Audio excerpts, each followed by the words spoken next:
بسم اللہ الرحمن الرحیم۔ السلام علیکم ناظرین، میرا نام ذیشان خان ہے اور آپ یوٹیوب چینل دیکھ رہے ہیں۔ ناظرین، پاکستان میں لاقانونیت کا دور چل رہا ہے۔ ایسا لگتا ہے کہ پاکستان میں کسی نے جنگل کا قانون نافذ کر دیا ہے۔ جس طرح جنگل میں حکومت اور راج صرف طاقتور کا ہوتا ہے، اسی طرح اس وقت پاکستان میں حکومت اور راج چند طاقتور لوگوں کے ہاتھ میں ہے۔ یہ طاقتور لوگ اپنے طاقت کے نشے میں مست پاکستان کے آئین اور قانون کو اپنے گھر کی باندھی بنائے بیٹھے ہیں۔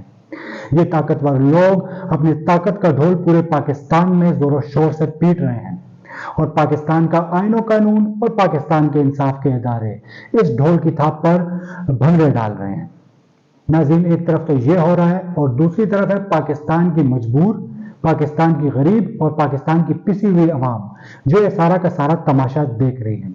یہ سارا تماشا دیکھ کر ان کے سینوں اور دلوں میں ایک لاوا ہے جو پک رہا ہے۔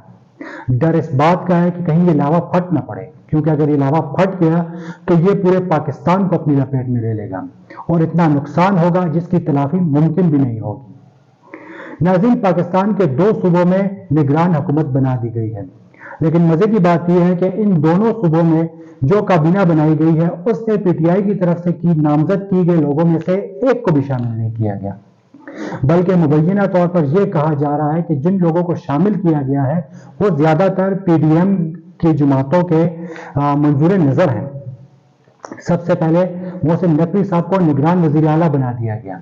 محسن نقوی صاحب وہ شخصیت ہے جن کے نام کے اوپر پی ٹی آئی پہلے دن سے احتجاج کر رہی ہے اور اپنے تحفظات کا اظہار کر رہی ہے، اور وقت گزرنے کے ساتھ ساتھ ایسا لگ رہا ہے کہ شاید ان کے تحفظات جائز تھے، کیونکہ محسن نقوی صاحب کے آنے کے بعد جو کچھ اقدامات ان کی حکومت نے اب تک لیے ہیں اس کا سیدھا سیدھا نقصان پی ٹی آئی کو ہو رہا ہے۔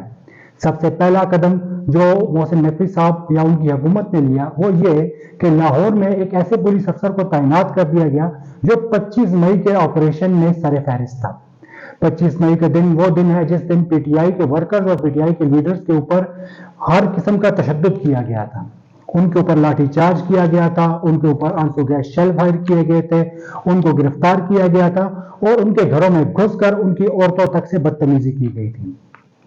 دوسرا قدم جو لیا گیا وہ یہ لیا گیا کہ فواد چودھری صاحب کو ایک ہی بوگس قسم کی ایف آئی آر کے نتیجے میں گرفتار کر لیا گیا۔ اس کے بعد تیسرا قدم یہ لیا گیا کہ فاروق حبیب صاحب کے اوپر بھی ایک بوگس قسم کی ایف آئی آر کاٹ دی گئی، اور اب چوتھا سٹیپ یہ لے لیا گیا ہے کہ عمران خان سے ان کی سیکیورٹی واپس لے لی گئی ہے۔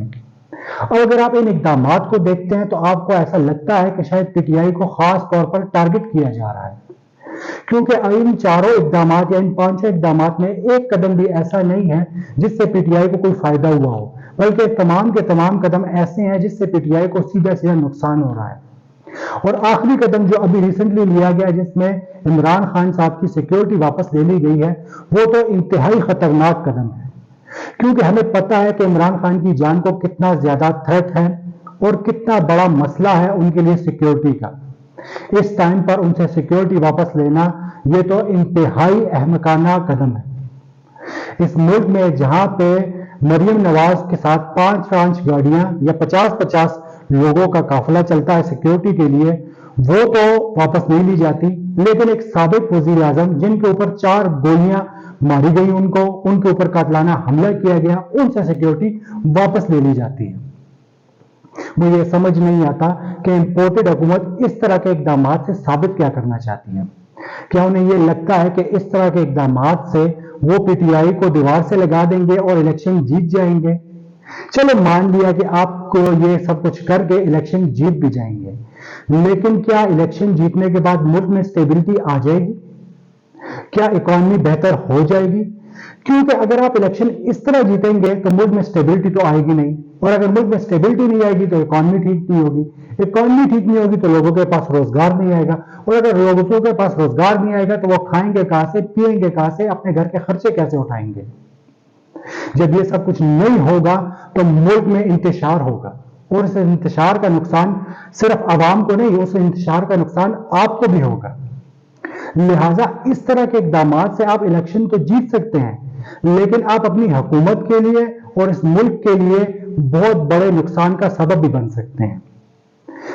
برائے مہربانی آپ لوگ ایسا نہ کریں کہ جس سے اس ملک کا اتنا نقصان ہو جائے کہ آگے ان فیوچر اس کی تلافی کرنا ممکن ہی نہ ہو. کیونکہ پی ٹی آئی ایک ایسی جماعت ہے کہ اگر آپ اس کو دیوار سے لگانے کی کوشش کریں گے تو یہ آپ سے ریٹیلیٹ کریں گے، کیونکہ یہ عام جماعتوں کی طرح نہیں ہے، یہ ان جماعتوں کی طرح نہیں ہے جو ٹریڈیشنل جماعتیں ہیں، بلکہ یہ وہ جماعت ہے جو پی پی پی اور پی ایم ایل این کے ریئیکشن میں بنی تھی. اس میں وہ لوگ شامل ہیں جو پی ایم ایل این اور پی پی پی کے سخت مخالف ہیں. اس طرح کی جماعت کو دیوار سے لگانا ایک بیوقوفی اور ملک میں سٹیبلٹی صرف اور صرف فری اینڈ فیئر الیکشن سے آ سکتی ہے. لہٰذا برائے مہربانی اس ملک میں فری اینڈ فیئر الیکشن کرائیں تاکہ عوام اپنی مرضی کے اپنے پسند کے حکمران لائے اور اس ملک کی معیشت اور اس ملک میں ایک قسم کی سٹیبلٹی آئے اور لوگ اپنی زندگیاں سکون سے گزار سکیں. ناظرین آج تک کے لیے یہی، انشاءاللہ کل آپ سے ملاقات ہوگی کچھ اور نئی خبروں کے ساتھ. تب تک کے لیے اللہ حافظ.